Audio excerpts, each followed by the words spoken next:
this screen. It sounds terrible, but sometimes you just, unless you can get out in the middle of the term, you get And then we want to isolated. just find Shirley.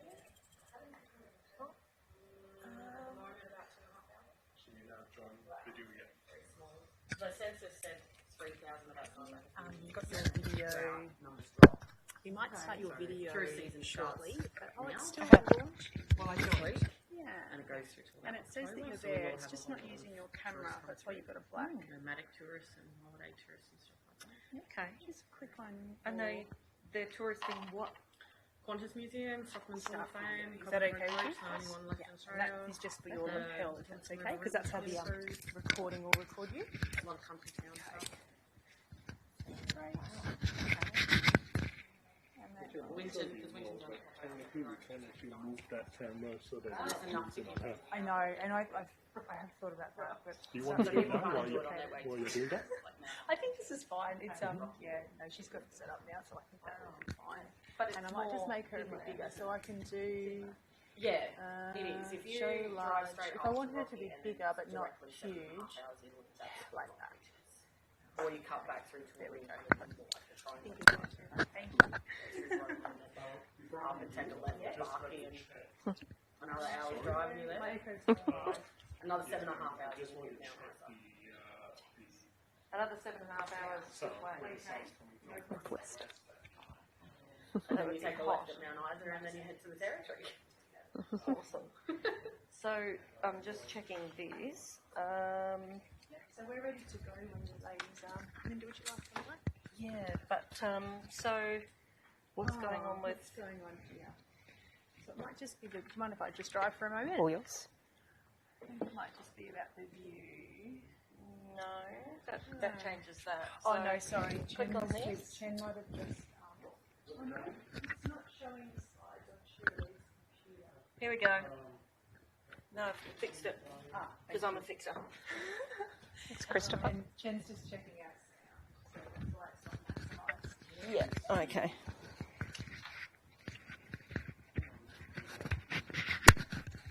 I'll just let folks know that. Sorry. Hello. Can you just check if people can hear you through your microphone? Yeah, it's not on at the moment. It's got it mute.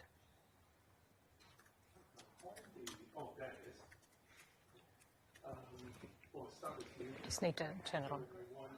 Yeah. But it will be going through this speaker because otherwise, if we have the sound on there, Everyone will hear. yeah, there's feedback between those ones and the thing. Yep, everyone can hear us. Hello. Okay.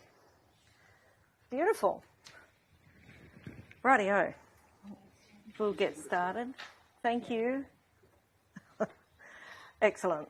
So were there any problems with the sound last week? No. Sorted. And now Excellent. it won't come back because Chen has changed the settings. Oh, So fantastic. it won't find the other microphone. Yes. Okay. So the gremlins were not our fault. Someone left something playing when they shouldn't have in the previous session, and then we didn't know it was there, and I don't know. Anyway, so but we know about it now. So if we have that problem again, Hayley, you'll know what to do, won't you? I do. It doesn't even show up anymore. Chen has Thank you so much. gotten rid of it completely. Awesome. Okay, so we're a couple of minutes late, so we'll get started, and all the recordings are going great, fantastic. Okay, so thank you everybody for joining us, and there's people online out there, and so this week we have Shirley joining us. So Shirley Pode is from University of Melbourne. We won't hold that against her. But she's actually a Queenslander, and once this was her alma mater, back when apparently this building was a demountable. It was, didn't exist. So it's better. I reckon that I hear they're going to demolish it. Amazingly, so in a couple of years' time, it will be gone, and it'll all be some new sexy building like the one down there where everyone's open plan. But anyway. I'll get over it eventually. So I will let Shirley introduce herself because she'll do a much better job of that than me. So go for your life. Great. G'day. Thanks for letting me come to your lecture tonight and chat about a topic that I'm pretty interested in. So before I introduce myself, I'll just start by acknowledging the traditional owners of the land on which we've gathered, pay my respects to elders past, present and emerging, and to any elders that might be joining us online, and also acknowledge the contribution of Aboriginal and Torres Strait Islander people to education in our country. I'm Shirley. I'm from the University of Melbourne, as Linda said. I'm a senior lecturer there in learning intervention, which is really what we do when kids are having trouble with their learning. And this topic, reasonable adjustments, is something that I'm pretty interested in. I completed my PhD in this space. So before I went to Melbourne, a long time ago it feels like, I was a policy advisor for Education Queensland. And in my role, I was responsible for all of the disability policy. And our legal team would come to me and they would say, look, we've got a family who are going to sue the education department because they're unhappy with something in their child's education. And the legal team would ask me to have a look at that complaint and see whether the school had acted in accordance with the policy. And doing that for a couple of years, I started to wonder how judges would make decisions when confronted with a case where a family was making a complaint and the school was defending their actions. How would the judge decide what was right? And so for my thesis, I decided that that's what I would study. So I got a copy of every judicial decision and I analysed the judge's determination to see how they made up their mind on whether the actions of a school were reasonable. And so that's what I'm going to talk to you about tonight. I spent 8 years doing my thesis. Linda said I can't talk for 8 hours, so I'm going to try and squash it into 2. And I've given far more slides than what I plan on covering. I said to Linda I would just leave you with some slides as resources, but I'm not going to speak to every slide, so it's not death by PowerPoint. I'll only cover those that I think are really important. And I want to make sure that there's plenty of time for you to ask questions, both here in the room and those who are playing along at home. So if you've got questions, you can go on the chat and ask those or ask them here, because what I would really like is when you walk out of here, you feel confident that you understand the law and how it applies to you in your job. I'm a teacher as well, so my background is high school teaching.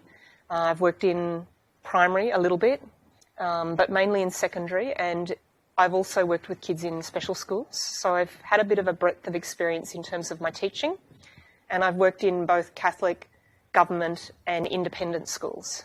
So as I said earlier today, it's either because I'm really bad at sticking with a job for a long period of time, or I like change, or I like having lots of experience. So I feel like I can probably talk about different school sectors, depending on where you work.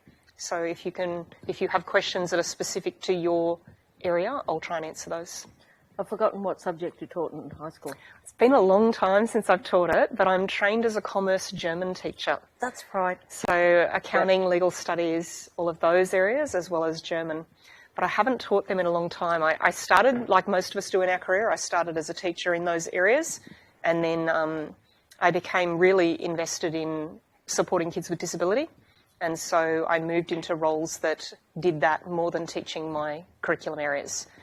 I did a bit more study, did my master's, so that I would have more confidence in helping teachers support kids with disability in high schools. Awesome.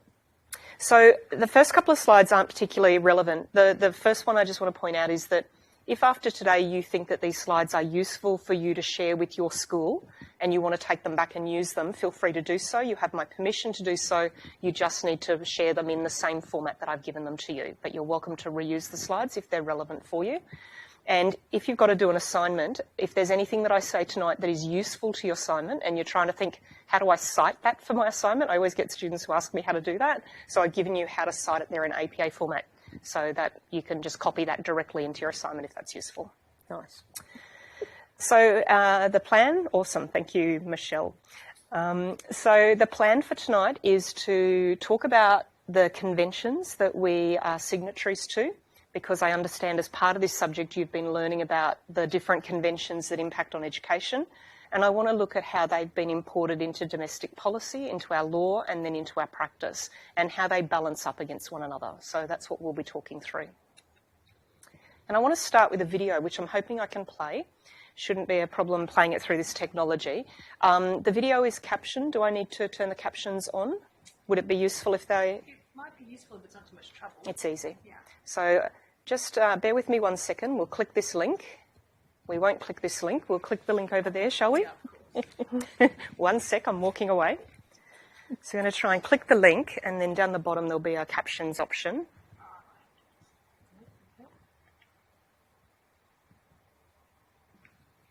I'm going to do this twice, sorry. Technology. It's okay. I'll be on standby next time. My bad. From all over New South Wales to learn how to overcome their handicap. For if the deaf child never learns to speak, he will never communicate satisfactorily with anyone. So we'll just start that again from the beginning.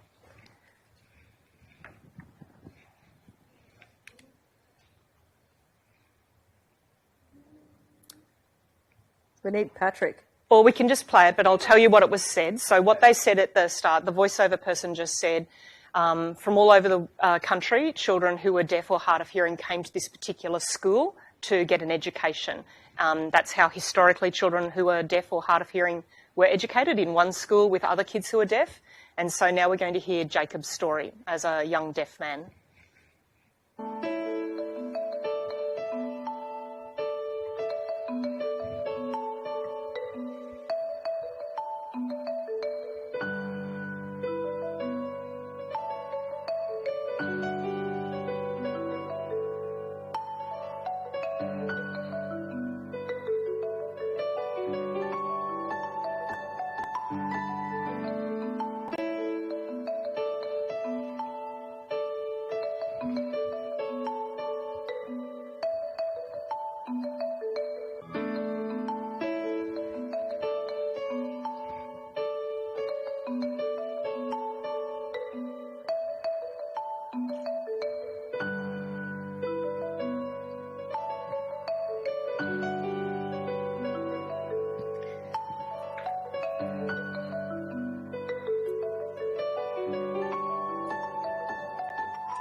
So the chat's just come up. So exit. So because you're not playing it through, yeah, because you're not playing it through Zoom. Through Zoom. Okay, so let's do a new share. And we'll share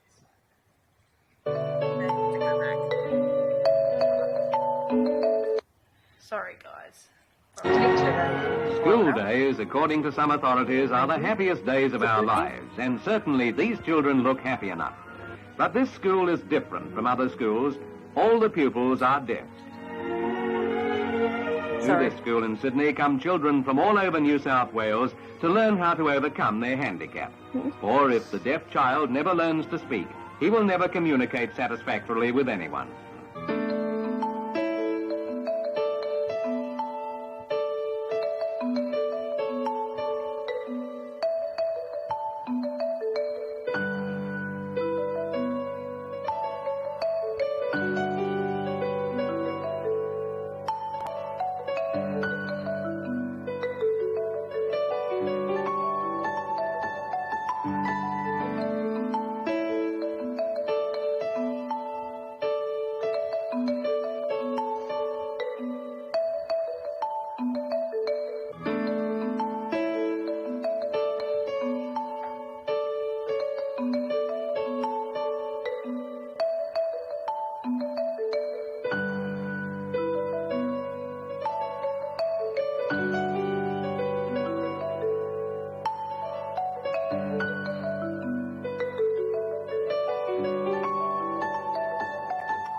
landmark case, the parents of a profoundly deaf Canberra schoolboy are suing the Catholic Education Office.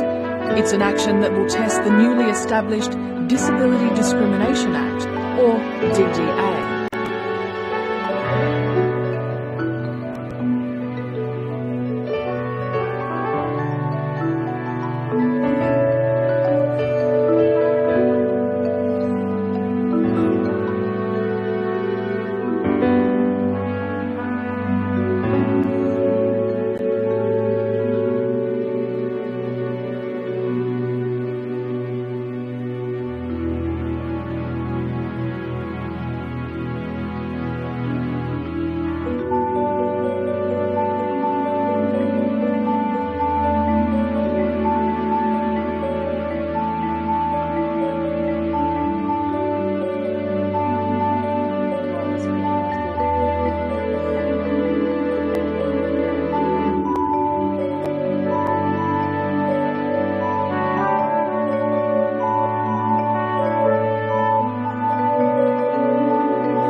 As a corollary to that is the keynote that Alastair McEwen gave at the Inclusive Education Forum. So QUT had an Inclusive Education Forum in 2017, well, and 2018, but he was the keynote speaker for the 2017 one. He's the current Disability Discrimination Commissioner. The immediate past Disability Discrimination Commissioner. Stood down a couple of days ago. Yeah, so he's about to become a commissioner on the Royal Commission against or on neglect, violence, abuse and all sorts of things against people with disability. But anyway, Alastair McEwen is deaf, and he talked about, in his keynote speech, he talked about how determined his mother was, in particular, but his parents, about sending him to a mainstream school, and I don't think he quite got the support that he needed to get. No, he didn't. He tells that story. And then ends up going into law school, so he's a lawyer. But if we might send that link around in an announcement, because it's actually really incredible to watch. And after that, my daughter was saying, I want to learn Auslan. So, yeah, the interpreters, they were amazing. And they take turns, because actually quite, that job of interpreting, it's really full on. It's hard to do. So they have, 10 or 15 minute sort of things. So you have to have 2 interpreters. Yeah. Anyway, sorry. I can tell you a story about that, but I won't, because it'll just distract from the lecture. But I wonder, so that video is from a collection called 20 Years, 20 Stories. So if you wanted to Google that, there are other stories of people with disability who have experienced discrimination. Some of them are school age. Jacob is the one that I like to show in this particular lecture, because I wonder what it makes you think when you watch it. Like, I wonder right now, if Jacob were to come to your school today to enrol, how would he be treated? Would it be different to what it was then? Would it still be a struggle? Is it still resourcing that is our biggest barrier in terms of providing a full-time interpreter? Most deaf kids don't get a full-time interpreter even today. They're lucky if they get an interpreter for a few hours a day. So that leaves assistant principals to try and work out what classes will I put the interpreter in, where is the content going to be the heaviest, so therefore they are going to need an interpreter. Are there subjects where I can take the interpreter out because maybe they'll do more group work or they'll do... It's a real challenge still to this day. Even though that landmark case was decided, we still haven't quite got the provision for children with disability right. There's still challenges around that. Does it raise any questions for you or thoughts as you watched it? Feel free, if you're at home, I'm looking at the chat as well. Mine went the other way. I have an interpreter in my classroom, but she's the only one. Right. 5 days a week, 5 hours a day. Yep. She's exhausted. Yeah, it's even harder in rural locations because frequently you might only have one person who's qualified enough to be able to do that service role. They're breaking all OH&S rules. So the story that I was going to tell actually now fits in nicely. Marie Madden, who was going to come to the lecture last night, was the interpreter at the talk that I'm guessing, because her and Alistair are mates. She would have been the interpreter at Alistair's talk, I'm going to guess.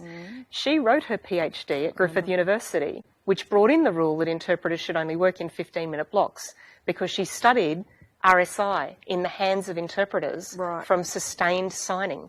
And so when you've got an interpreter in a rural location, they're frequently the only person. Trying to find other people that can do that work is really hard. So, and they don't get paid well either. No, not hugely. Not in education. They're paid about the same as a teacher aide. That's good. Yeah. But the school put in some provisions late last year when we knew this new student was coming in for 10 staff that would have him to do a basic induction into Auslan. Great. And they are training up another TA to do so to give her a break. But it's going to take some significant time. Yeah. Yeah, you're learning another language. Somewhere that we've got another person in there that can do it to the same degree she can. So it's a lot more work on me because I'm an English and history teacher. Yep.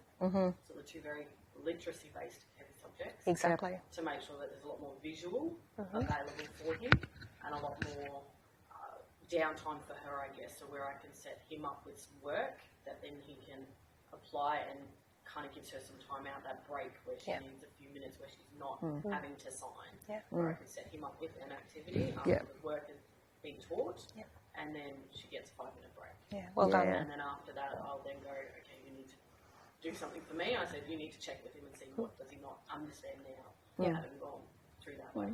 Great. It's taken me a turn to figure that out too. It's hard work. It's hard work. There's a lot to think through when it's the first time and you're navigating that space.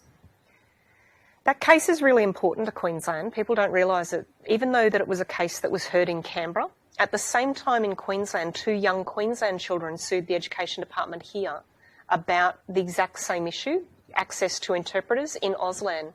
Because at that time in Queensland, we didn't provide Auslan at all in schools.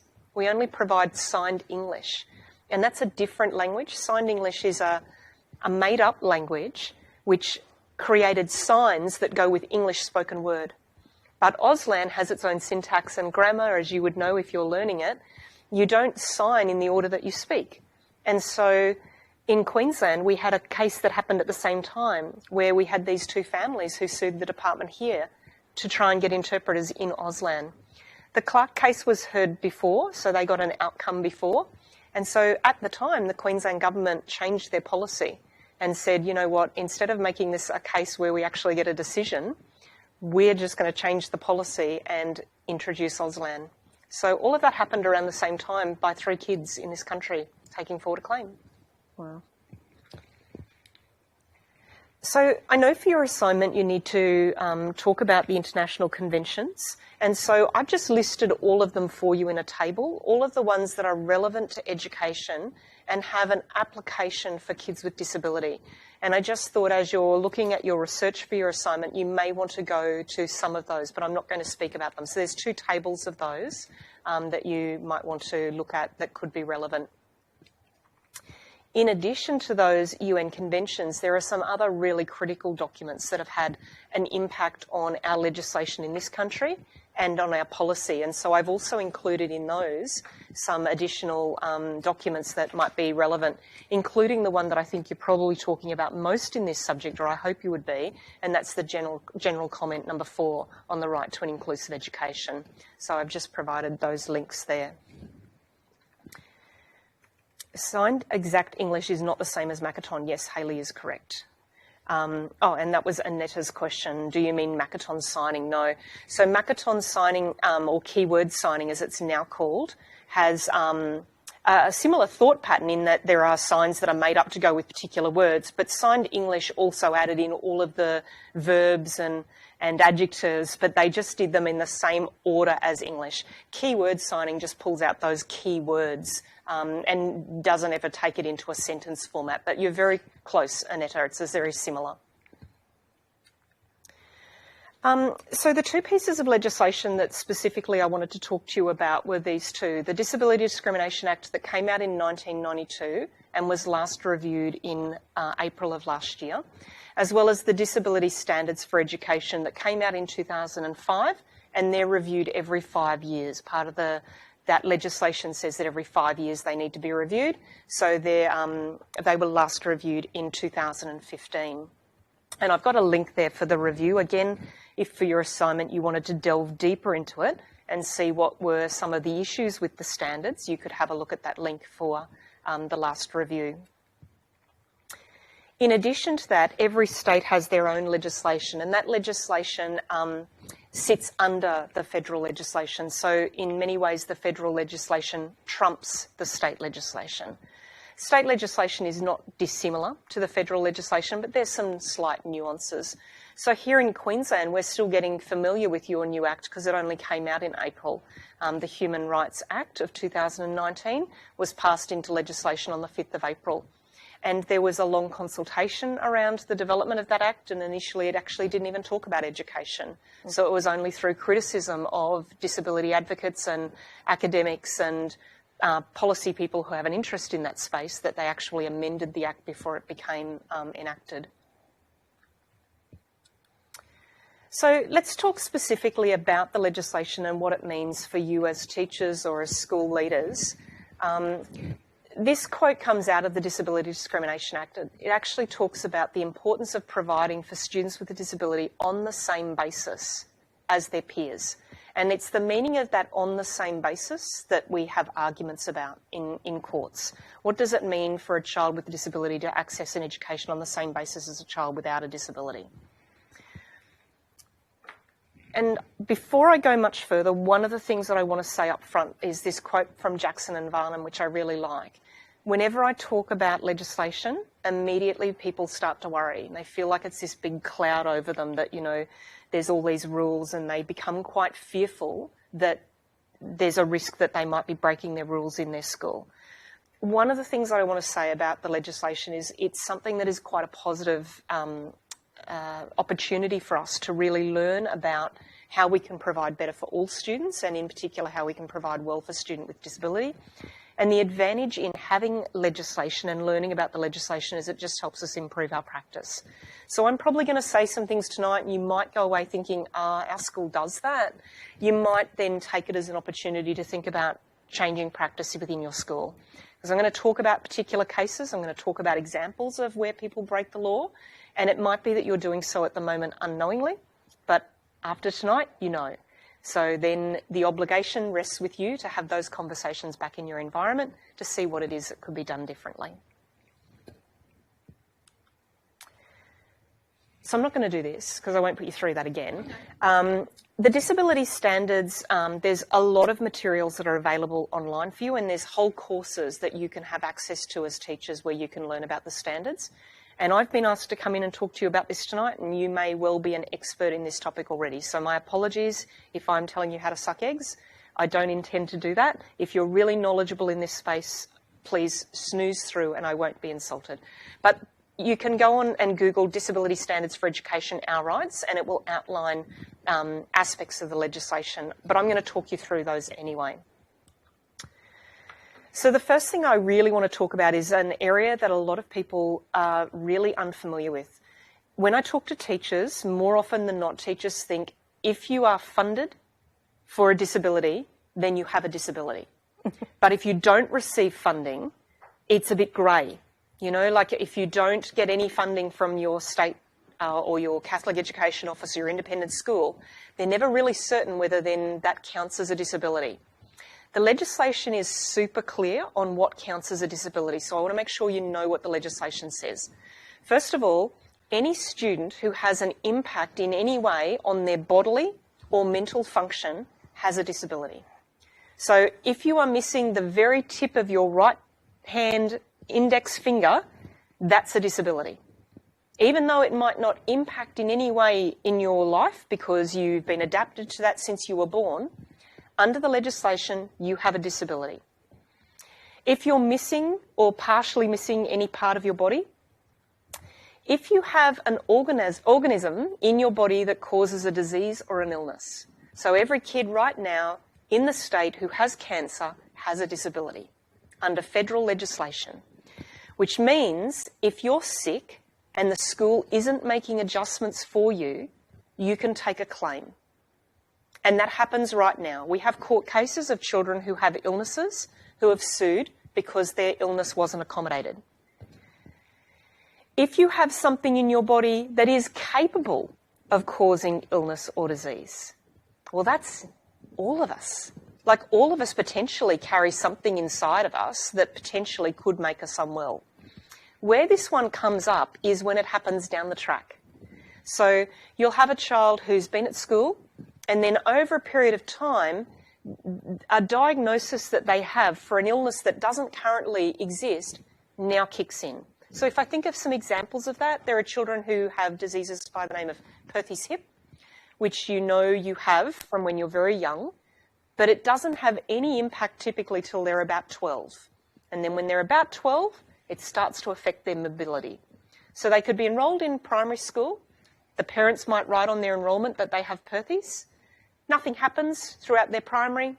They head off to high school. They write on enrolment that they have that condition. And then by the time they start at high school, they're starting to have trouble with their mobility. That's a disability. We knew that they had it, and so we had to plan ahead for it because it was capable at some point of becoming problematic. If you've got any sort of malfunction, malformation or disfigurement, so any child who, for example, might have a birthmark on their body that other children might tease them about, they have a right to a legal claim because that's a disability under the federal legislation. And I'm going to tell you in a moment, but one of the things they talk about in the legislation is that if you have a disability and you are harassed because of that disability, that's an actionable claim. You can make a complaint about that. Anyone who learns differently from a person who doesn't have that disorder. So if you have dyslexia and you learn differently from other children, that counts as a disability. If you have an attention deficit difficulty, that counts as a disability. So anyone who has a diagnosis that causes them to learn differently to others also fits under the legislation. The next one is around children who have impaired thoughts. So anyone who has a diagnosis that would sit under the DSM-4 around their mental health, they would have a disability under the federal legislation. And then this is the bit that most surprises teachers. So you can have a disability that exists right now and you could make a claim. You could have a disability that you had in the past. You don't have it right now, but maybe back when you were in year 3, you were diagnosed with dyslexia, and now you've had intensive reading support and you are now reading at the same rate as your peers. You could make a claim back against your year 3 teacher for that diagnosis. And then you may have something that has a genetic predisposition in the future, so like the Perthes hip example that I gave, or the last one, which terrifies people when I tell them. And that is if we impute that you have a disability. What that means is the minute a teacher says to a parent, I'd like you to come in for a meeting. I'm a bit worried about Johnny. Has anyone ever tested Johnny's hearing? Has anyone ever tested Johnny's IQ? Has anyone ever looked at Johnny for an autism spectrum condition? We think Johnny behaves a little bit differently to his peers. We're wondering if you've ever taken him to a paediatrician. The moment you have that conversation, if the parents know their legal rights, you just imputed that they have a disability. And once that imputation happens, the child then has a legal right to a claim any time in the future. Even if they don't get the diagnosis. If later on they go to a practitioner and they don't get a diagnosis of autism, they can say, but you thought I did. You told my parents you thought I did. And therefore, we've made that imputation. We never make those lightly. No teacher ever thinks, let's call a parent in just for fun and let's impute that a child's got something wrong with them. We do that in the best interests of that child. We do it because they're not learning in the same way as their peers. And we want to find out if there's something that they're having difficulty with so that we can accommodate their learning. Where we fall apart as teachers is when we get the diagnosis back and it says, no, the child's fine, they're all clear. We don't actually do anything then. We go, okay, well, they don't have autism. They seem a bit odd, but we'll just keep treating them like everyone else. The law says once we've thought that this child is learning differently to others, we then have an obligation to support them. So if we think the child's got an autism spectrum condition because they make some unusual statements and they are having trouble making friends and they're not great at eye contact and they do these repetitive stereotypical behaviours that disrupt learning of others. You know, they constantly tap their pen or they're flickering their fingers. The minute we then have that conversation, the question is, even if they come back with an autism diagnosis, what would we do differently? What would we do to help them? If they're having trouble with friends, we'd probably do some sort of friendship intervention. If they're making noises that are distracting other students, well, we'd probably work out a way to help them do those things without making noise. You know, if they're tapping pencils on the desk, we might put a bit of foam down so that the pencil doesn't make any noise. If they're filtering with their fingers, well, we might move them to the back of the room so that they can filter comfortably but not distract other kids who are wondering why they're doing that. We might position them differently so that they're not as distracting to others but still allow them to do what they need to do to help them internally regulate. So all the law asks us to do is if we've made a suggestion to a family that something is wrong, then we also have an obligation to start thinking about how we would support that child. If we made an imputation that something was wrong and we did nothing, and that family later was upset about that, they would have a legal claim and it would be one that they would easily win. So I'm going to pause there and just see if you've got any questions so far, because that's a fair bit of information. Did you know that all of that was a disability? No. Oh, it just makes a lot of sense why my hoses turn around and said, don't talk to a parent until you talk to me. Yep. Yeah, it is part of the reason why hoses have a particular responsibility in schools, because as the head of special education services, they're the person who ultimately needs to provide a service. So to ensure that the service is provided. So they don't necessarily have to deliver it themselves, but if you're going to make an imputation, they're going to want to talk to you about how you might support that learner. And because hopefully they've had some additional training, they've got some strategies that they might recommend to you. So Sally Online's just said, yes, and the last point has raised many questions in my position. Whether verified or not, we need to support the student to meet their need. You're right. Yep. Where it's also coming apart at the moment is with NCCD, so the Nationally Consistent Collection of Data on Children. Part of that conversation, when we start talking to, when we start trying to work out whether a child needs substantive adjustments or extensive adjustments, if we're going to write on a piece of paper that a child needs any form of adjustment, then we are imputing that there was a need for that. And so it's caught a few schools out. And I'll say bluntly, there's been some schools who have said, let's put as many kids on NCCD as we can so we get as many funds as we can. Well, the risk is once you've done that, you actually then have an obligation to use those funds to support all of the kids you named. And make adjustments. And make adjustments for all of them because you just imputed that they had a disability. It's the Nationally Consistent Collection of Data on Disability.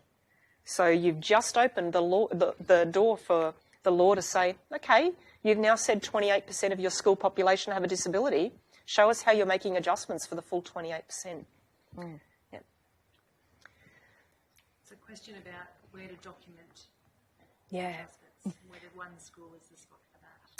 It's a really Same hard question for me to last year. answer. I can't really answer One School because it's been a while since I've worked in Education Queensland, so I'm not as familiar with how good One School is. But one thing I will say to you, knowing the person who manages the One School database really well, anything that you write in One School can be subpoenaed at any point in time by any family.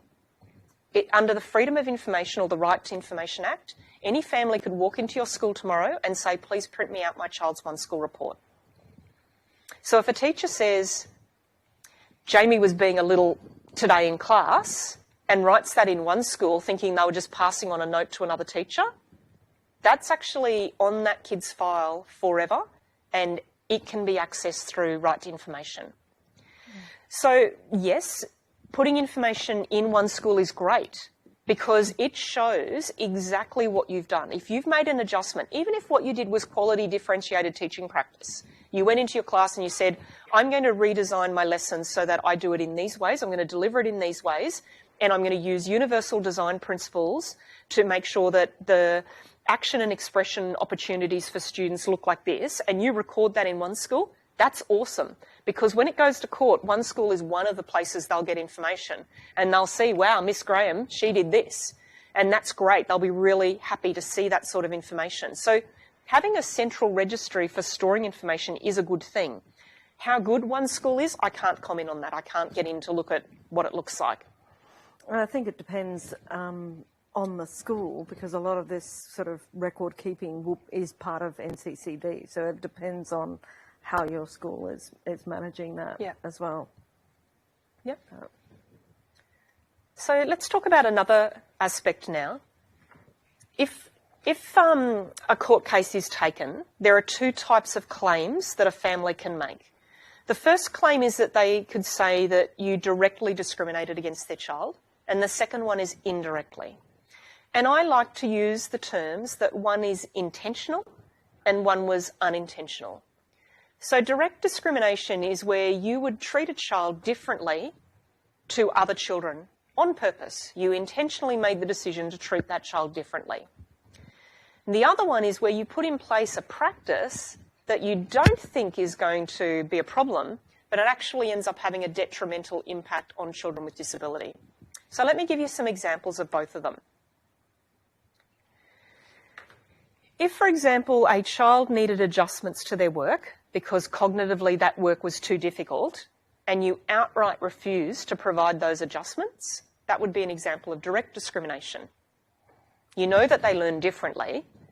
Not providing those adjustments would be an outright direct discrimination. The really easy one, the one that these days no one ever wins, is if a child with a disability tries to enrol in a school and the principal says no. That's the one that there's not even a question in the courts. They just go, you directly discriminated, here is your fine. Indirect discrimination is much harder. So an example of indirect discrimination is, let's say a school makes a timetabling decision where they put classes in the upstairs part of a building that has stairs to access it. Now that doesn't seem like it's problematic. Let's say Year 7s have the top floor of a building. That seems okay. But then if you have a child who has a physical disability, getting up to that top floor could take them that bit longer, or they may not be able to do it at all if they're in a wheelchair, then obviously that policy is going to be problematic. So now the court has to think about how do they make a decision. You didn't purposely make that decision. You didn't look at that child and go, you're in a wheelchair, let's go upstairs. You might have always had your Year 7s in a particular building. So the question would be, the court would then look at and say, how hard would it have been for you to change that practice? So could you have moved it downstairs easily? And if the answer is yes, and you didn't do that, then obviously the family would win that case. Where it gets a little bit trickier is, let's say the upstairs area is the science lab. And obviously if you tried to move it downstairs, they wouldn't have access to all of the science equipment. Then what they would say is, now we've got a little bit of a problem around reasonableness. So what the court generally would do is they'd say, when did you build your science lab? And this legislation came in 1992. What was your plan for getting rid of your upstairs science lab? Because at some point, you were going to get a kid in a wheelchair. At some point, you were going to have a child with a physical disability. So show us your disability action plan that says we were addressing this. It was in our building plan. So that's where regions have a role to play in auditing all the facilities and working out which ones are accessible and which ones aren't, and then putting a plan in place to ensure that every facility is accessible.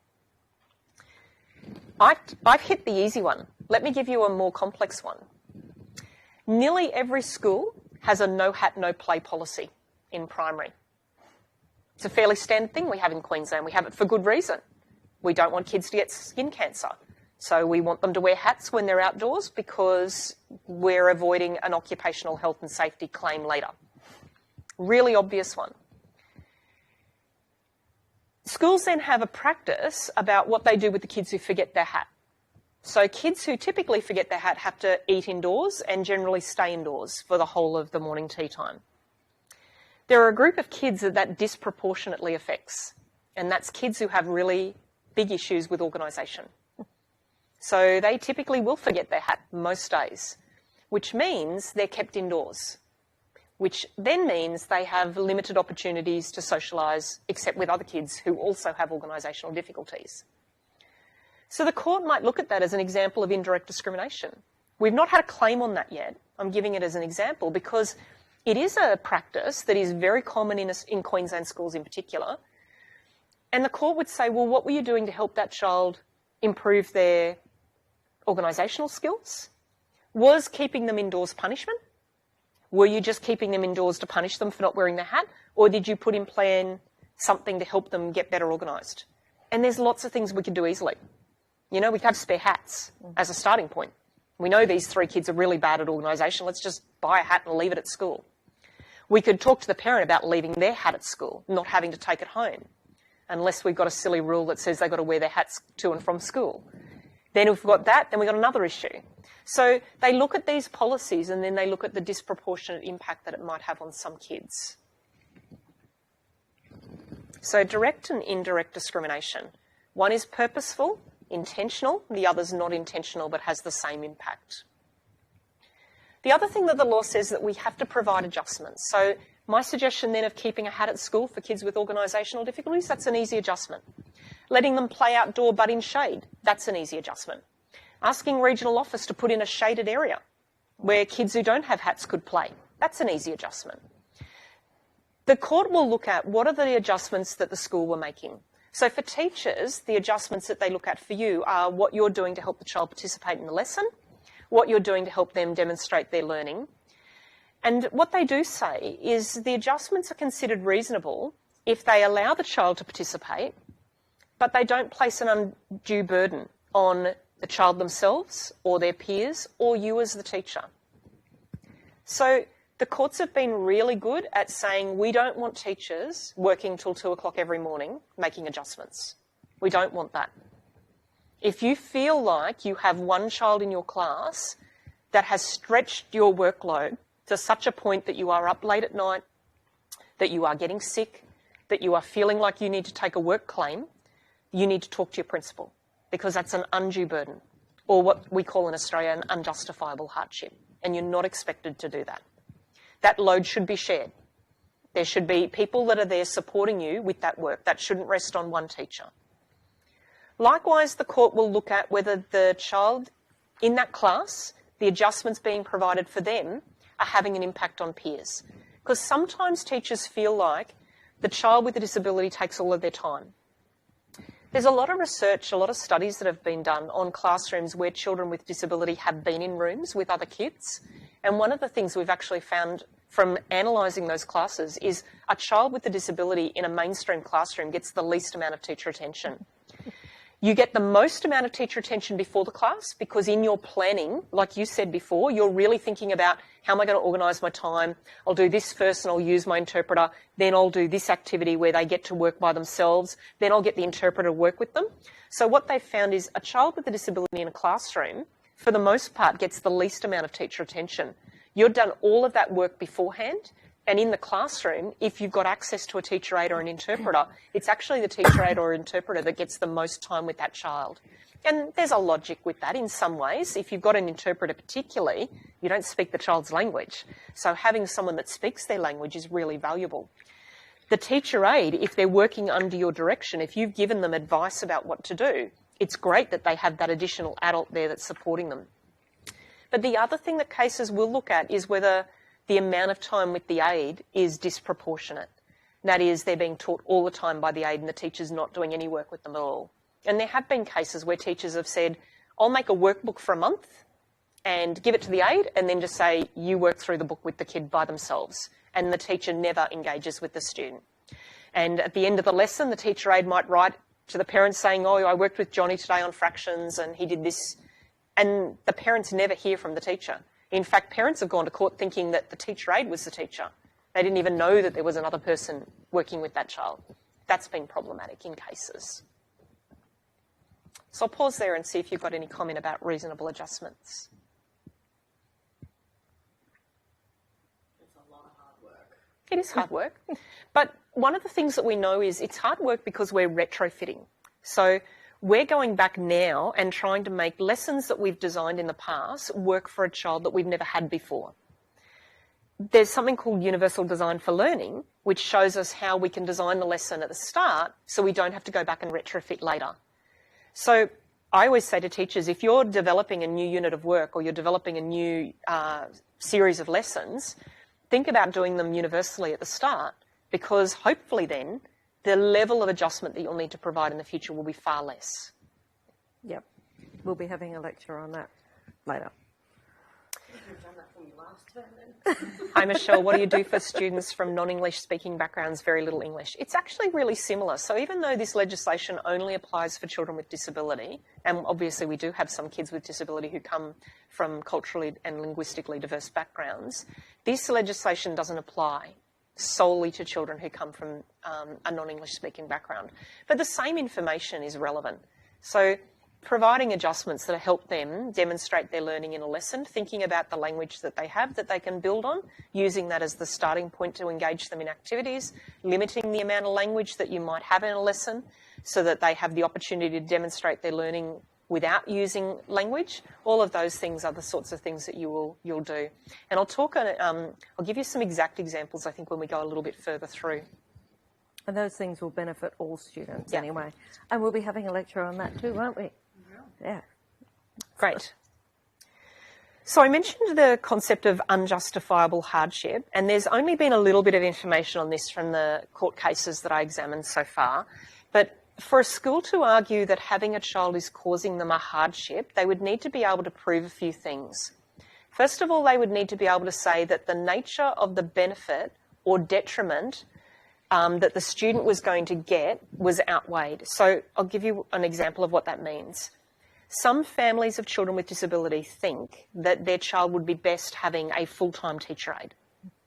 And so they'll go to court arguing, we wanted a full-time teacher aide for our child. Mm-hmm. All of the research says that's bad for kids with disability because it makes them reliant and dependent on an adult working with them all the time. So if a family, and it has happened, went to court and said, I want a full-time aide for my child, I think they need it, educators could very quickly argue against that and say it's not in the child's best interest, it actually would be detrimental. The benefit that they would get from having someone help them would actually be outweighed by the detriment of having someone help them. Having someone with them all the time means they get less social engagement. Having someone with them all the time means that there's an increased likelihood that they'll become dependent on that person and therefore their outputs reduce. You know, I'll just get the teacher aide to write it. If I sit back long enough, she'll write it for me. And so the research suggests that that's not a good idea. So in that case, the school could say it would cause a hardship to that child to have a teacher aide with them full-time. And you could argue then that case very easily. One of the ways we can't argue hardship as educators is on cost. So we could never say we can't provide a full-time teacher aide because it would cost too much money. That's a really problematic argument because they would say, even though you're one school, you're in a system and your system has the money. The only time we might be able to argue hardship is in your case, and it's happened certainly in rural locations where they've said, we just can't get an interpreter. We can't find one. There is no one in a 100-kilometre radius who is qualified in Auslan. Now, we couldn't obviously then just say, sorry, deaf kid, you're on your own. We would have to do something, but we would have to think about how we would do that differently. So it might be that we would go to remote interpreting. where we would have Zoom happening and an interpreter in another town sitting there listening to you talking and signing for the student, because that's the best that we could offer in that sort of circumstance. They would look at what you've tried. They would look at what you've tried.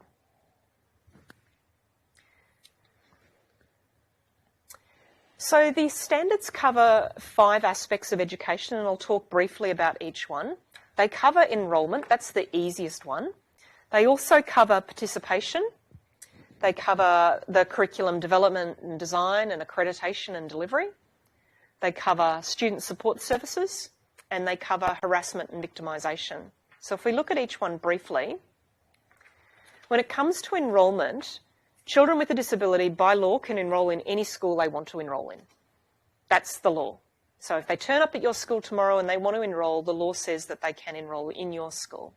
There are still some principals, and it comes up all the time in court cases, who think that they don't have that right. Or they very softly do what we call gatekeeping. Look, we'd really like to have Johnny here, but have you checked out the special school next door? It's a really good school. If Johnny comes here, he'll be in a class of probably 25 other kids. There really won't be much support, maybe an hour a week of teacher aid time. But why don't we go next door and have a look at the special school? I think you'll like it there. There's 6 to 8 in the class. There's a full-time teacher with a full-time aide. That's called gatekeeping. And the courts don't like it at all. Every time a family talks about gatekeeping, pretty much the school loses.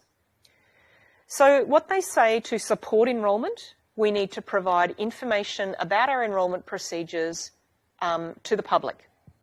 So I don't know, are you all government school people? Yes? Not all of you. So we have some people from independent and Catholic schools. Mm-hmm. You guys are a little bit different if you're in an independent sector, because you actually have an enrolment process that has an exemption within it. Not that you can turn kids with disability away, but you have one area that trumps, and that is faith. So to go to a Catholic school, you've got to be Catholic. That's number one criteria. That's the first group that they accept. So they take Catholic children from Catholic families. Then they normally take non-Catholic children from Catholic families. So parents might be Catholic, but they didn't baptise their child. Then they take, and they have this order. So the court will look at your order. So I'll say, okay, you had 25 places in prep. You had 3 children who were Catholic from Catholic families. Okay, they got the first 3 places. What was your next rule? All right, non-Catholic children from Catholic families. Great, you had 3 of them. That's 6 kids. You've still got 19 places. What was your next rule? And then by the time you get down to non-Catholic children from non-Catholic families, then they'll say, okay, that child with a disability sits in that group. How did you make your decision? Did you choose all the other kids and not the kid with a disability? Or did you go in date order of when they applied? Because you should have gone in date order of when they applied. And if the child with a disability was the first in that queue, they should have been the first through the gate. So even though there's an added enrolment protection for Catholic and independent schools, the same rule applies. They look at your enrolment process and work out how you made your decision. And if you say, well, we turned them away because they were going to be harder to accommodate and we had other Catholic families or non-Catholic families that were there waiting, the court don't view that very favourably. The independent school that my daughter was booked into, they found a way around all of this, and that was in Year 5 we have they've brought in a Entry? Yeah, an entry exam. Yep. So they take your money to for the $3,000 for the place, for a confirmed place. Yeah. And then a few months before Year 5, they said, they rang us and said, does she still have learning difficulties? Is she still on the spectrum? So they're allowed to do that. Schools can introduce an entrance exam as a criteria for students to be given a place. But the requirement is that you had to provide reasonable adjustments on your entrance exam. So if you know that you have a child who's coming in with a learning disability and the exam is normally a written test, then they would need to be given additional time, maybe a scribe, maybe a reader, all of those normal special provisions that we would put in place for any kid doing a test, they need to be given those on the entrance exam. And if on the entrance exam they do well, because with those adjustments they would, then they're offered a place. So those who have tried the exam thinking we'll just scope out all those kids that aren't good at test taking. That's we've had a case on that. They won't win that. So your enrolment procedures need to be public. So if you're a Catholic school, you have to publish what your list is. So if it's practicing Catholic from a practicing Catholic family, you have to publish that.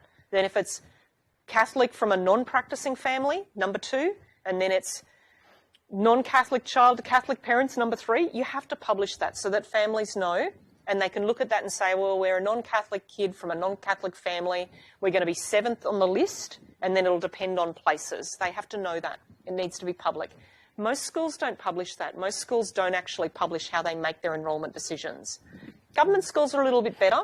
We have enrolment boundaries sometimes around schools, so we'll make that clear. You have to live within this radius to be able to come to this school, and that's normally publicly available. So if a child with a disability from outside those boundaries applied, they would miss out because that trumps it. You've published your rules around boundaries.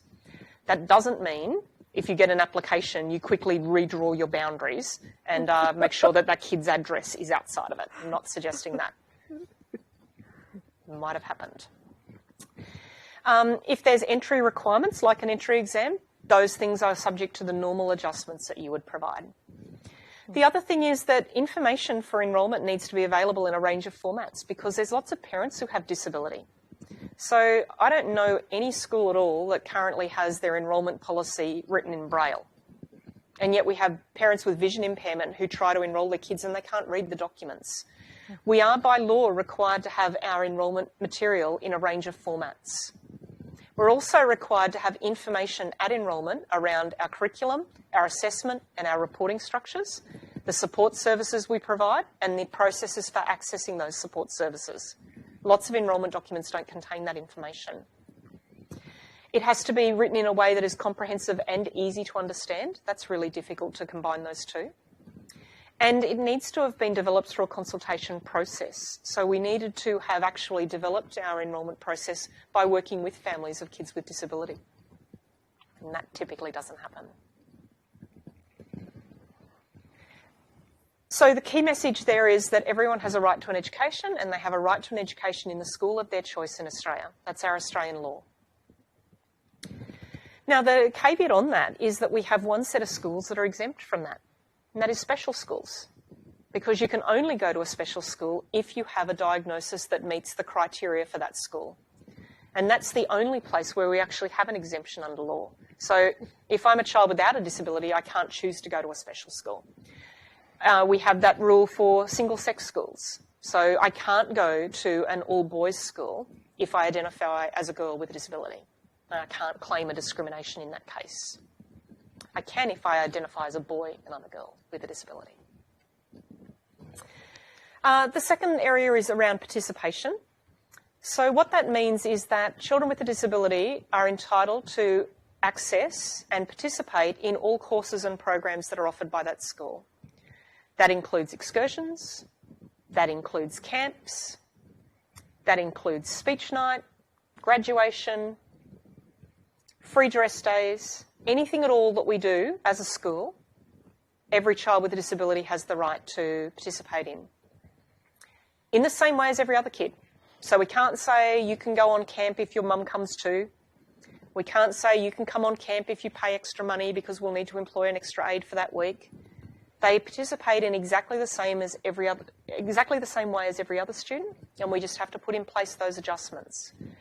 This is an area that gets us in more trouble than you could possibly imagine. I was going to say this is where the law gets routinely broken. Always. Yeah.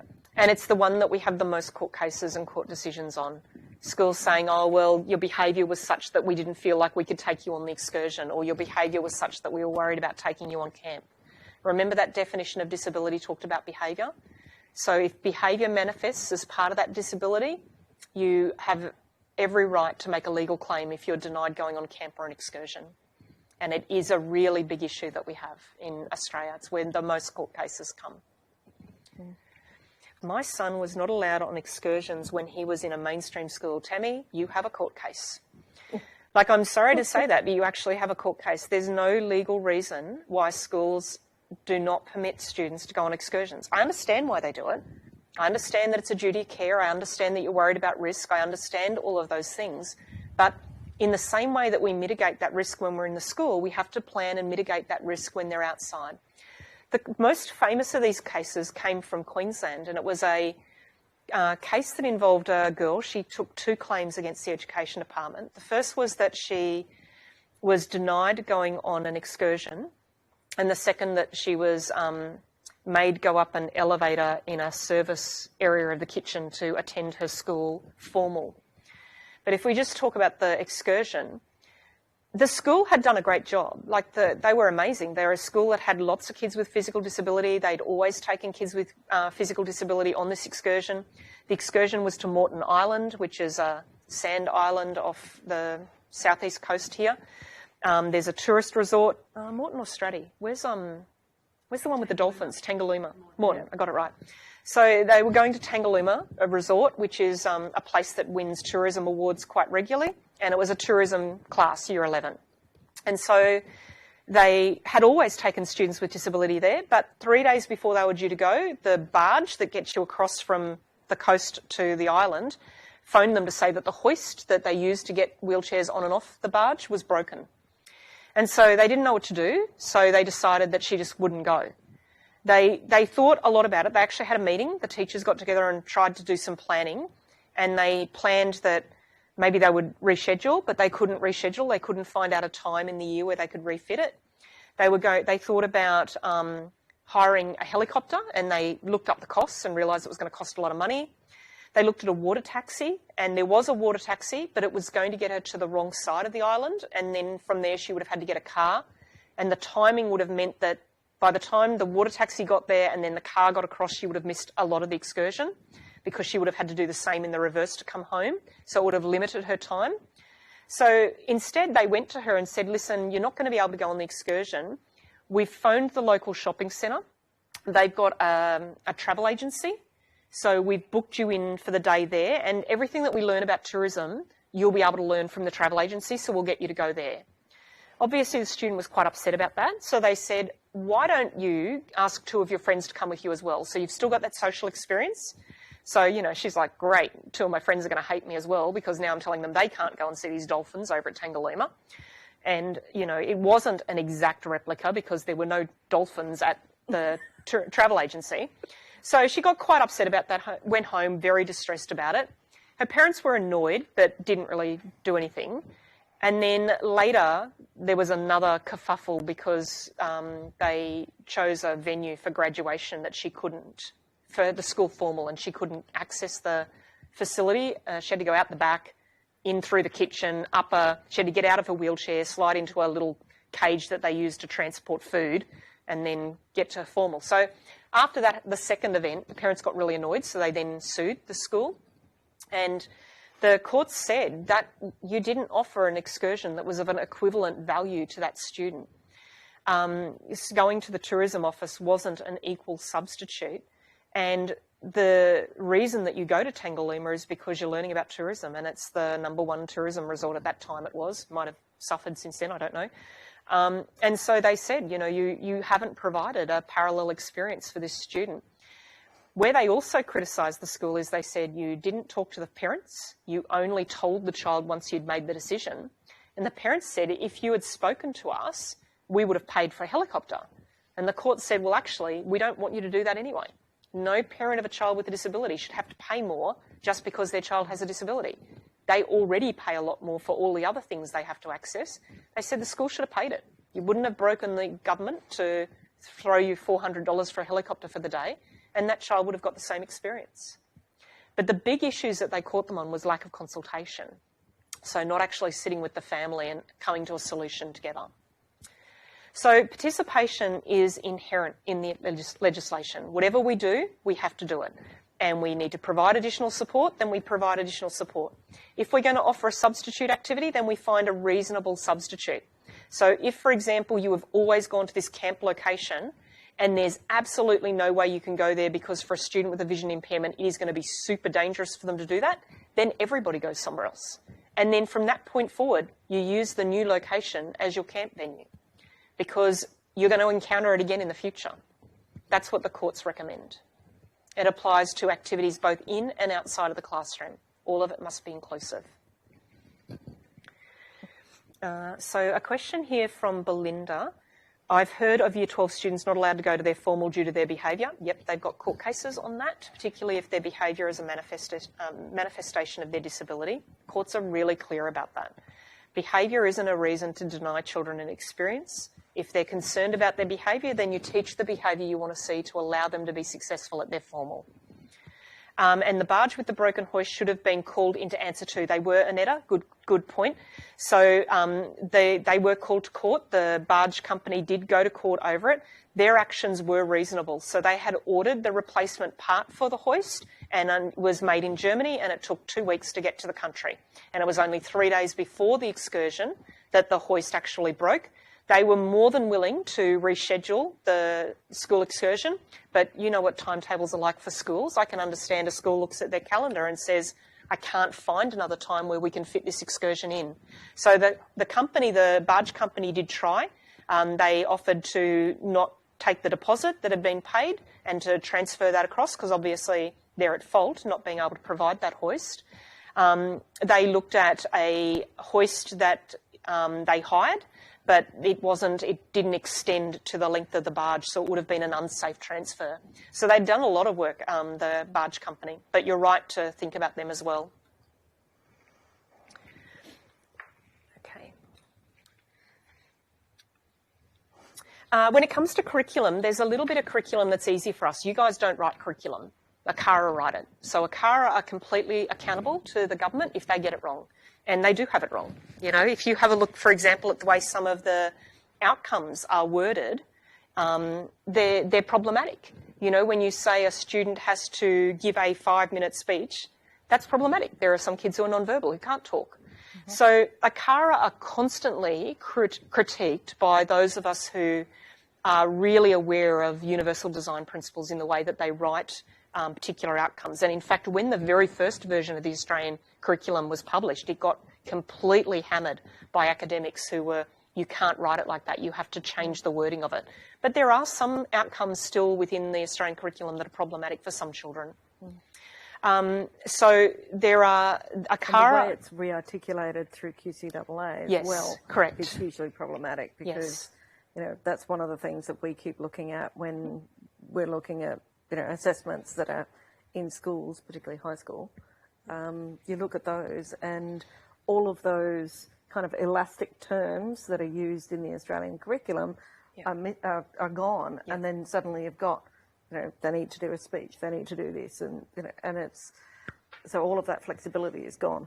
Yeah, it is, and it's a difficult line. So we've had a case that actually came out of Queensland a while ago now, where a student with a disability, he had cerebral palsy and cortical vision impairment, and he sued the Queensland government through what was then the Board of Senior Secondary School Studies, so you can tell how long ago it was, as well as Education Queensland, which was the Department of Education and the Arts.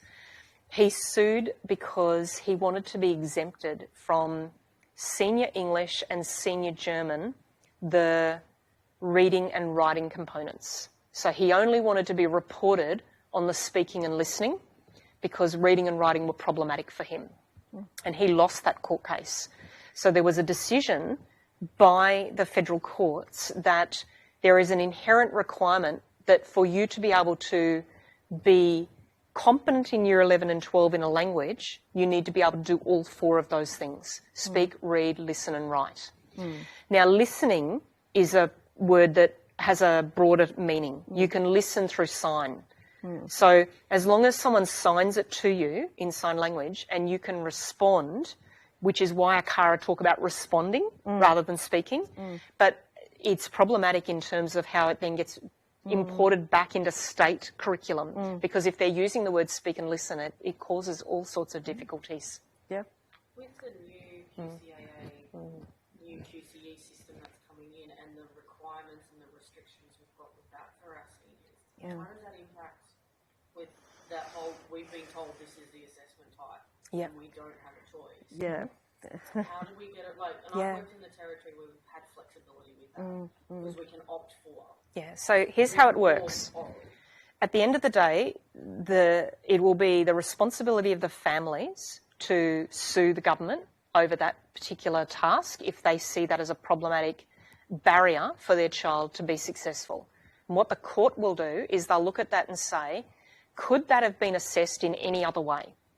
So is there any other type of assessment that could have been done that would allow that child to demonstrate their knowledge where the construct wasn't being changed? So it is impossible to assess writing without writing. You've actually got to be able to write. There is a requirement in the curriculum for handwriting. Yes. So you actually have to be able to demonstrate your handwriting to be able to pass that particular outcome. Now, it doesn't really matter in the younger grades. Some schools will just not report on that. Some kids don't learn to handwrite.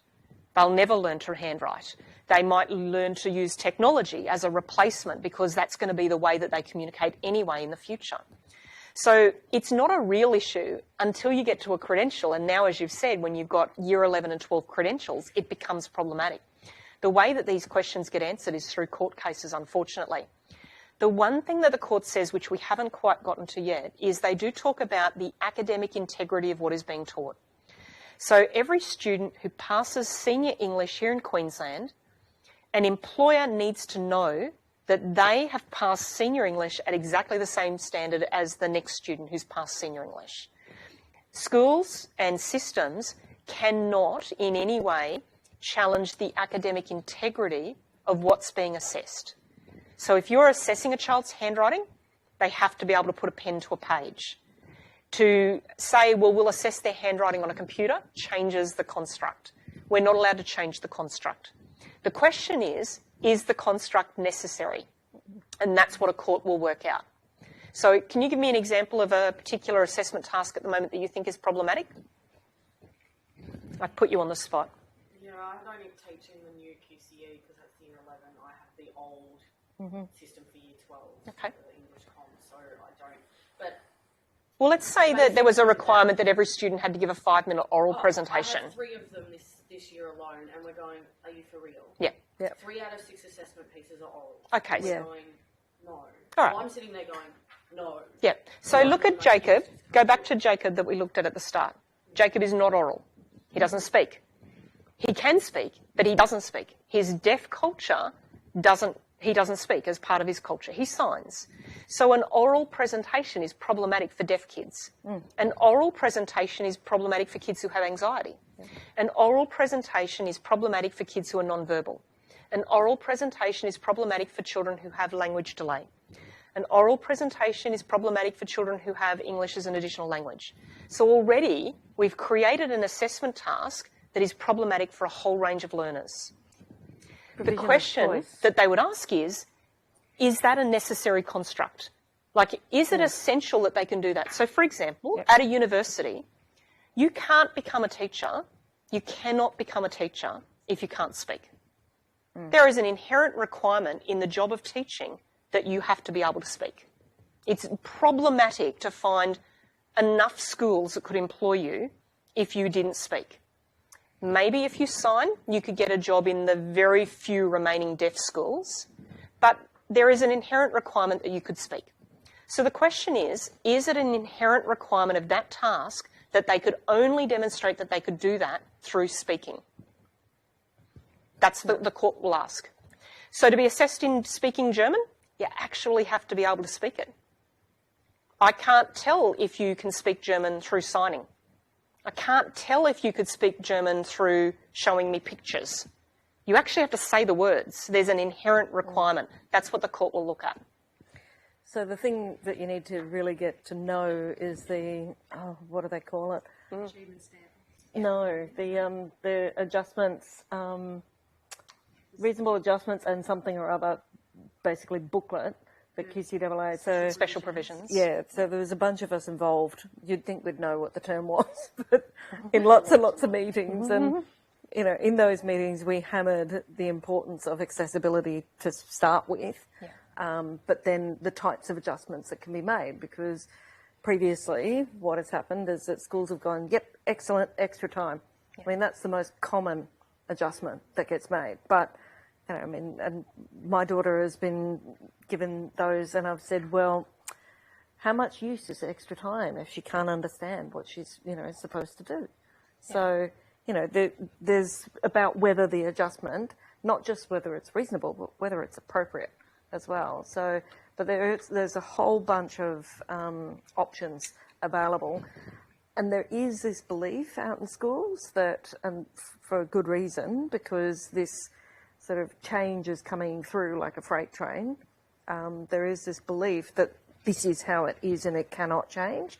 But that belief has been around for ages anyway, in that because these assessment pieces have been moderated and we can't change it. But that's actually not true. So have a look at those provisions. And the other thing is it doesn't say that the child has to do the oral presentation in real time. And it also doesn't say that it has to come out of their mouth. So Annette has made the suggestion here that kids could pre-record it at home and come in and play a video of them. That helps kids with anxiety. Yep. The other thing is they could write the script and someone else could read it aloud for those kids who are non-verbal. It doesn't actually say you have to deliver the oral presentation, and it doesn't define who has to be the oral person. So if, for example, it was appropriate for the student to write their 5-minute script and then bring it in for you to read to the class, unless the construct that you're assessing is their pace of delivery, then it doesn't matter who reads it. So they're the parts where we get clever with thinking about how can we assess. What are we assessing? Are we assessing delivery? And there are times where delivery is important. There are jobs that we have to do where you have to be able to deliver. So if that's the construct that's being assessed, that's fine. But if that's not what we're assessing, then change it. And you made a really important point, though, in that, 4 of the 6 are oral, and that's something that's really, really common, in that, we kind of get this, oh, well, we're going to do this. I mean, it's like in university, here in faculties of education, it's lesson plans? Like pretty much every unit in undergrad, there's a lesson plan in there somewhere. And it just becomes a default type of thing, and I think that's what's happening there. Luckily with this, it's 2006, and we haven't been able to change it since, because once that old system, once that plan goes in, we have no flexibility. Yeah. And I came in, because I've worked 5 years in the territory, we have flexibility. When you submit the document, the learning, we call it an LAP up there, the learning and teaching plan that goes in at the beginning of the year, it can be altered with an addendum at the end of the year, because we can find out that students, we don't know the kids at the beginning of the year. I might have taught them 3 years ago, but now they're in senior, they're different. We can adjust and we go, well, that task didn't work, we then did this. Yeah. And you can make those addendums throughout the year and then put that in the document. Queensland, under the old system, and even under the new system, from what I can see, hasn't got that flexibility. Well, it might take some test cases to sort that through. Yeah. Annette has just said, this is what teachers do at my school. My Year 10 autistic son will deliver his orals just in front of his teacher in a couple of classes at lunchtime, not in front of the whole class during the lesson. My Year 6 boy with high anxiety just pre-records a monologue on his school iPad for their teacher's eyes only. Yep. So there are things that we can do that I think we reinterpret the meaning of those words. Yep. My son's done that. He's Year 12 this year. The 4th area that it applies to is support services. So this is something that systems actually do reasonably well, because there's generally a bucket of funds that are set aside to support students. So we have teachers who have specialist training in particular areas like deafness or hearing or vision that can support schools. We have people we can write to who can provide things for us in Braille. We have facilities people who know how to modify spaces so that they're acoustically correct and that they're physically accessible. We have specialised equipment that we can access if we need it, and we can trial at different communication devices that we can get access to. We have trained staff. So there are less cases around this particular topic because we seem to do it really well. The one where we get in a bit of trouble is this last one, which is around harassment and victimisation. So there are 2 areas where we have an obligation as schools. First of all, we have to make sure that if we have a child with a disability in our school, if they're being bullied in any way, we must address that because they have a legal claim that they can take forward. And in addition to that, we also have an obligation to any of their family members who might have a disability. So sometimes you'll have a child who doesn't have a disability, but mum does, and mum comes into the school and the other kids start teasing the kid about their mum. We actually have a legal obligation to address that as well. This one area extends to the family of that child. So it's something that schools sometimes aren't aware of. Just thought I would point that one out. And there's been a lot of cases around bullying of kids with disability, sometimes by the teachers, which is a bit sad. So we have an obligation to make sure that they're not being harassed or victimised, and nor are their associates, which is their family, their parents, that we take action if it happens, and that we have a complaint mechanism in place so that if they are being harassed or their parents or family members are being harassed, they've got a way of complaining about that and having their complaint acted on. So I wanted to say a few more things. You know, despite the fact that you've been learning about this United Nations work and, you know, the general comment and all these human rights charters that exist and the fact that we have legislation, the reality is that we've had these court cases and discrimination is still happening. Court cases help us a little bit. They help us a little bit to get rid of discrimination. You know, the case of the 2 deaf children here in Queensland and the 1 deaf boy, Jacob, in Canberra, that helped us. You know, we brought Auslan in as a standard. There's a case called Scarlett Finney in New South Wales, and that case had a significant impact on enrolment. It was the case that turned it that now means every child has a right to enrol. We had a case called Purvis in New South Wales, which means that every child who's got behaviour as a manifestation of their disability, as a result of that one case, we now have to treat behaviour differently in children who have a disability. So we've had these landmark cases, but we've still got issues with discrimination. So I wanted to talk about my thesis. You said I could go over time by about 6 hours, yeah? All right, I'll try not to. The recording stops at 10 All right, I'll try hard. So I'm going to talk just briefly then about my dissertation. So as I said to you, I looked at court cases and I specifically looked at curriculum. So I didn't look at court cases around bullying. I didn't look at court cases around restraint. Didn't look at court cases around behaviour. I only looked at issues to do with curriculum, so things that teachers directly are interested in. And I looked at 4 things. I wanted to know what counted as a disability, so who was entitled to adjustments. I wanted to know whose voices were heard when they went to court and they made these complaints, whether the court favoured the parents or the child or whether they favoured the school. I wanted to know how they balanced it when they had these 2 sets of arguments. Who did they listen to? How would they work it out? And I wanted to know how did they determine academic integrity. So that is, if we were changing the construct, you know, we wanted them to speak and we were changing that, whether academic integrity was something that courts considered. And so this is what I did. I looked at the word reasonable.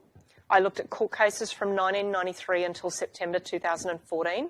Why September of 2014? Because I had to submit my thesis.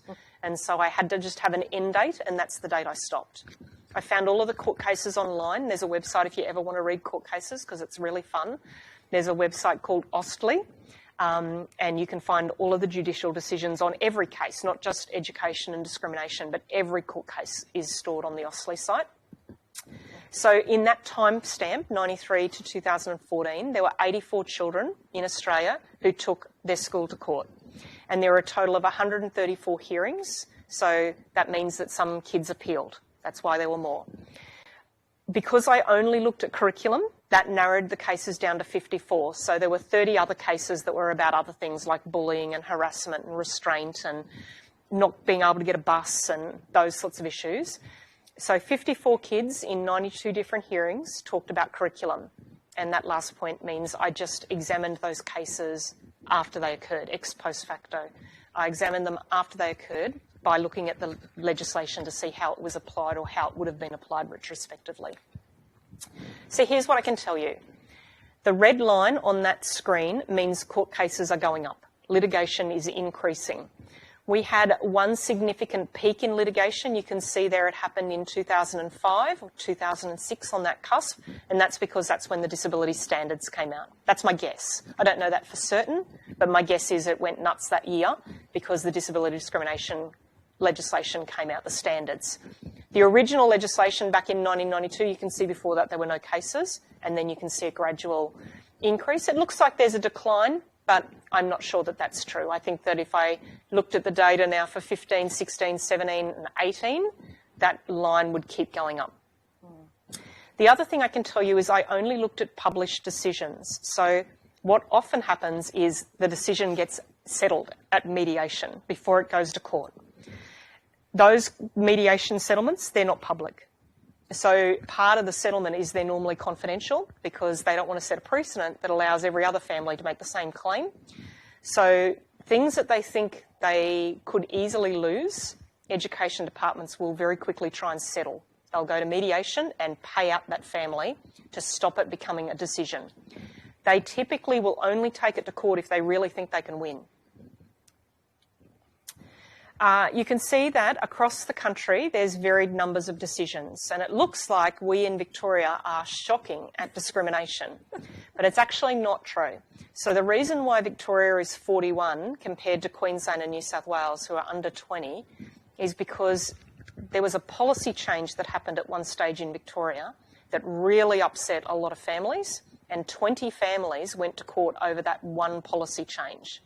So there are 20 children included in that 41 that all went to court over one policy. So if you take that out as one case only, it brings Victoria back down to 21, which is still a lot, but nowhere near as bad as what it looks. I had a look at where the kids went to school, and because I don't know, I thought maybe mainstream would be higher, and it was. So almost 60% of the cases are children who are in mainstream schools. And I would guess that that would be true because you would think that in a special school with low ratio student to teacher, with teachers trained in disability, they would probably be better at providing adjustments to curriculum. But you can still see there are 30% of cases that came from special schools, and then a mixture of the remaining numbers. I also looked at the sector of schooling, so I wanted to see whether Catholic, state or independent were highest, and you can see that 88% of court cases involve government schools. So I was like, oh, that makes sense, because most kids with disability go to government schools. And that's not actually true. 77% of kids with disability go to government schools. So disproportionately, we have more cases coming out of government schools. Does that make sense to you? It would make sense if it was 77% of the cases were government schools. You'd go, well, that sort of matches, reflective of where kids with disability go to school. But actually, it's a bit of a worry when we've got a bit of a problem in government schools. I also thought Catholic and independent would be higher because we hear lots of stories of parents saying they tried to enrol their child in a Catholic school and they got turned away. But actually, it's the government schools that are doing lots of turning away, trying to turn kids to special schools. I looked at the grade because I thought high school would be high, and it's almost half of the court cases involve kids at high school. It was my suspicion that it would be higher there because it's harder to adjust for a kid once they get to secondary.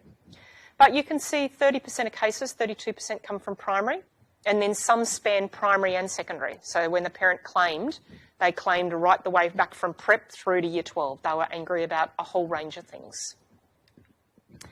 I looked at the type of disability because I wondered if any particular type of disability came up higher in complaints. Oh, that lined up terribly. And you can see that children with cognitive impairment, intellectual impairment, and children with multiple disability make up the largest groups of children who have lodged complaints, but then they're also the largest groups of disability. So we have low numbers of children who have hearing impairment, and therefore we have low numbers of children who have claims for hearing impairment.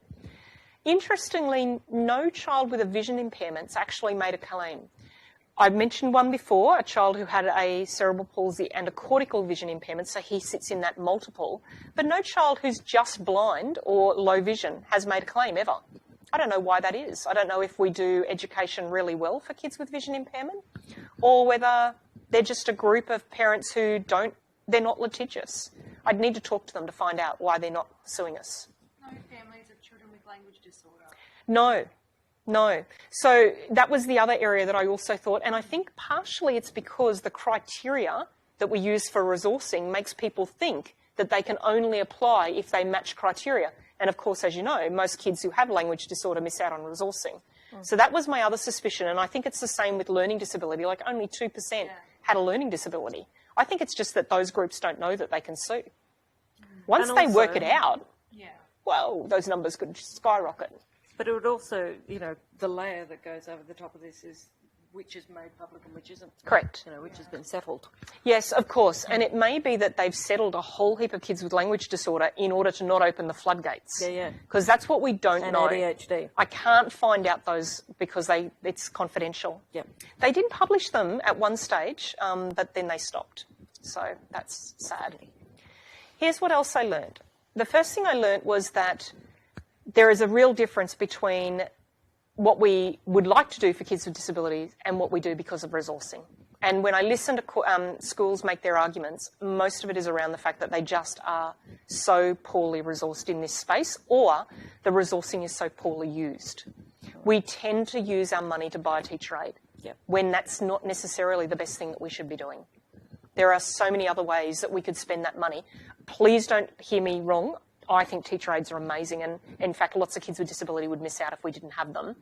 But I think it's become a default position where we go, we got money, let's use it on a teacher aide, or this kid didn't get money, therefore we're not providing any adjustments. And that's a big problem that we have that's coming through in the decisions.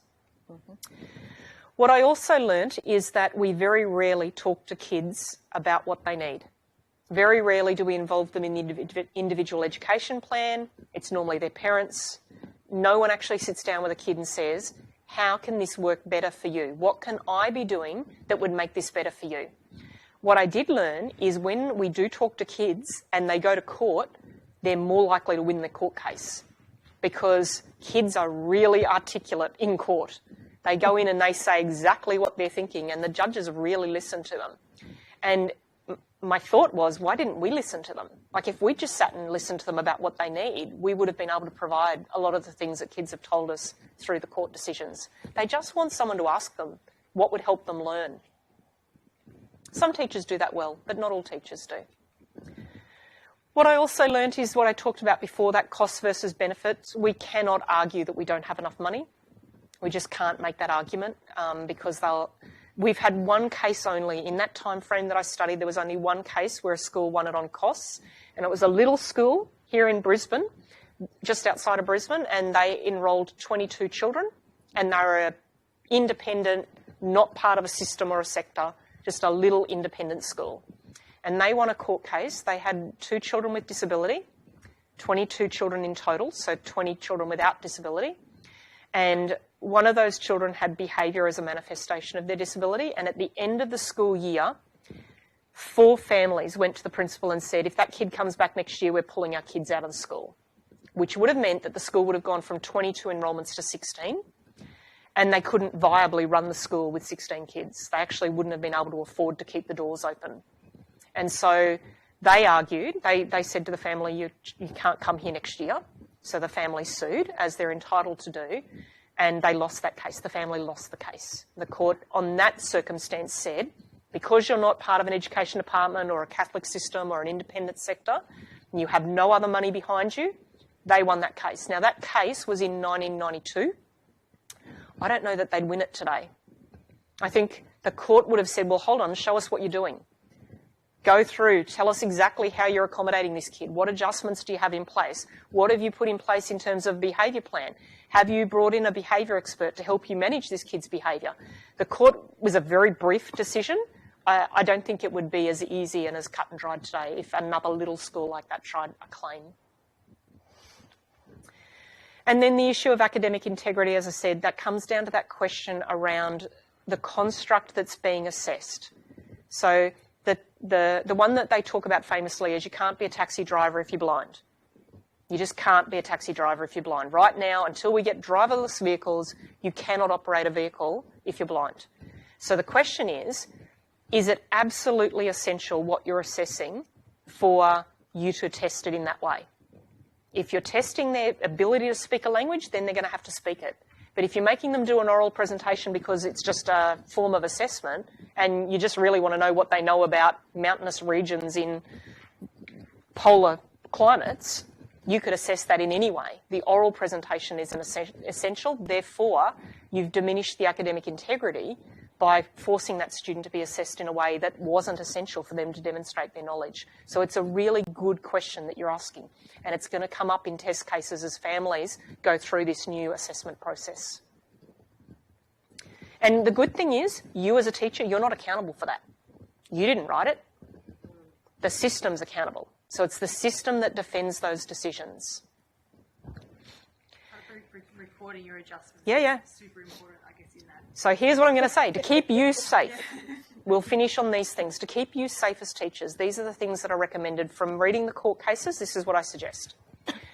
Provide adjustments for any kid who you think has a disability, regardless of whether they get money or not, regardless of whether they're identified by your hoses or not.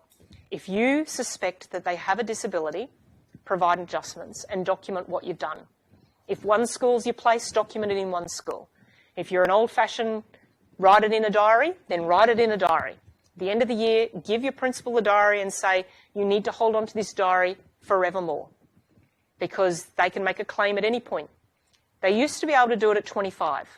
So they could go up until they were 25, 7 years once they left high school, and then they could claim. So, and that's been cases like that where kids have got to 25, they've done really poorly at uni, or they didn't get into uni, they're not working in a job that they wanted, and they've come back and sued the school system. And so we've had prep teachers from 17 years ago pull out prep records to say, oh gosh, what did I do for them back then? Systems have to keep all that information. So one school's a good safe place. If one school ever dies, that's the department's issue. They'll have to go to court and defend the case with no records. It's really hard to do that. Much better to have stuff written down. I can't remember the kids that I taught. I can remember the kids, but I can't remember the adjustments that I made for kids 20 years ago. And I wouldn't want to try and recall it in a court when I'm being sued for my practice. I'd want something in writing. Any adjustments that you make, talk to the kid about them, talk to their family about them, and keep really good records. If the family refused to come to meetings, write that down. Put it in one school. Invited Jamie's parents in for an IEP meeting. They didn't attend. We had the IEP meeting anyway. We made these decisions. We sent it home to Jamie's family to see if they're happy with them. They didn't respond. Keep everything in writing. Collect data. Collect data to show that what you're doing is working. Like you said, I gave them this adjustment, I found it didn't work, I would have done something different, but I'm now locked into this 3-year plan where I can't make any changes. Keep your data, write that down. Say, I realised this adjustment that I wanted to try didn't work. I would have loved to have tried this, but couldn't do it. Pressure upwards. Let people know that that's a problem for you. Keep longitudinal data. Yeah, that's the HOD's job. Yep. Keep longitudinal data. Share it with the teacher next year. I've had Jamie in English this year. These are the adjustments that worked for him. These don't work for him. You might want to try them again because he's now a year older, or you might want to talk to him about them and say, hey, I know you didn't like this year. Would you like me to try it? Look at your homeschool communication practices. Look at who communicates with families. If you've got teacher aides who are doing all the communication, sending home communication to families, be cautious on that. It's teachers that have the legal responsibility to ensure that adjustments are being provided. Provide opportunities for families to have a voice in decision making. Remember that definition of disability we started with, it's much broader than just kids who get resourcing. And at the moment, it's mainly kids who have an IEP that we talk to their families because they come in for IEP meetings. There's lots of kids who have disability according to that list that I said that we don't have meetings with. So work out a way to get them involved. If a kid's got a cancer diagnosis, talk to the parents. All right, they're going to be on leave from school for 3 months. How can we keep them socially engaged? How can we make sure that their learning doesn't stall? What would they like? They might say, leave us alone for 3 months. We've just got a battle to fight. We don't care about school. Write that down. Because in 12 months' time, when the kid's better and they're back at school, they might be annoyed. They might say, well, will you let my kid fall behind? Remember that conversation we had 12 months ago? So keep records. You're responsible for the adjustments. You're responsible for providing the educational program. You can't let the teacher aide do that work for you. And also where behaviour is a manifestation of a disability, we need to think about the impact of that behaviour and what it's communicating to us. Are they behaving in that way because they're frustrated? If they're behaving because they're frustrated, what are we doing to help them with their frustration? So I've got a few points that I want to finish on because I know time is tight. 7 minutes. I can do this in 7 minutes. What I wanted to say is, of the 54 cases that I looked at, the 54 families, 84 decisions, only 20 of them were successful. So 37% of families who sued the Education Department over adjustments for their kids were successful. The rest were not. Bearing in mind that these were the cases that the systems thought they'd win. Yep, that's right, because all the others they mediated out because they didn't want to go to court over them. Mm. What we know is that justice will be served better when we communicate well with families, where we give them meaningful participation. We won't go to court over these issues if we just talk to families. If we interpret reasonableness consistently across our teachers in our school, we won't go to court. If we provide families with a way of coming forward and saying, I'm unhappy, can we make a change? We don't go to court. We can fix this through good practices in our school. Communicating well with families, letting them tell us when they're frustrated, when it's not working, and putting in place a plan to change that. That's a way that we'll give justice to these kids. So I like this little quote by Martin Luther King Jr. He said, morality can't be legislated, but behaviour can be regulated. Judicial decrees may not change the heart, but they can restrain the heartless. That's why the legislation is there. It's to restrain the heartless. Let's not be in that category. We can make these changes. We can make these adjustments. We have a job as academics. Our job is to hold our curriculum authorities to account, to make sure that they're doing the right thing. Our job is to hold our education departments to account, to make sure that their policies and practices are supportive of children with disability. But you're the front line. You're at the coalface. You're the ones doing it in the classroom. Our job is to support you to make sure that you're well trained. Where you're not well trained, you need to tell us. We then need to work with the education departments to make sure that that training is there. If there's stuff that we've talked about today that you haven't been given, talk about it. Talk about it in your networks. Talk about it in your schools. Apply pressure up and we apply pressure down. And that way, kids get the best deal. What I wanted to leave you with, because I said I wasn't going to do death by PowerPoint, so I'm not going to go through the remaining slides. If you are in a role where you have an opportunity to talk to your teachers in your schools about this, please let them know that it is actually a legal obligation through their professional standards to do these things. So I've pulled out all of the AITSL standards that specifically talk about adjustments, and then what I've pulled out is what ACARA specifically say are reasonable adjustments that you can provide. And then I've given you some resources that you might want to look at in more close detail. For example, the resource by the Education Institute on what's reasonable, that goes through a lot more detail about what teachers are required to do. And there's some other resources there that are worth a look in terms of providing you with guidance around adjustments if you've got some questions on that. All right, so I promise, see, I've got 4 minutes that we can open up for any final questions. I'm looking at the chat as well. Anyone on the chat? I've got no new ones from the chat group. Have a drink. All right, I can do that. So, everybody, what do you think? We do hard work, don't we? Teaching. I think it's the hardest profession. I think the hardest schools I've worked in is actually EQ schools. Because I've worked in Catholic. Yep. And I've worked in the Territory and in Queensland across both. Yep. And the worst one I work for is a current one. Okay. In many different levels. Yep. Sometimes policy's not our friend. You know, sometimes we put in place these practices that actually make the job of teachers really hard. But you guys need to shout about that. Oh, I shout. I get in trouble. Yeah, but not on your own. Not on your own.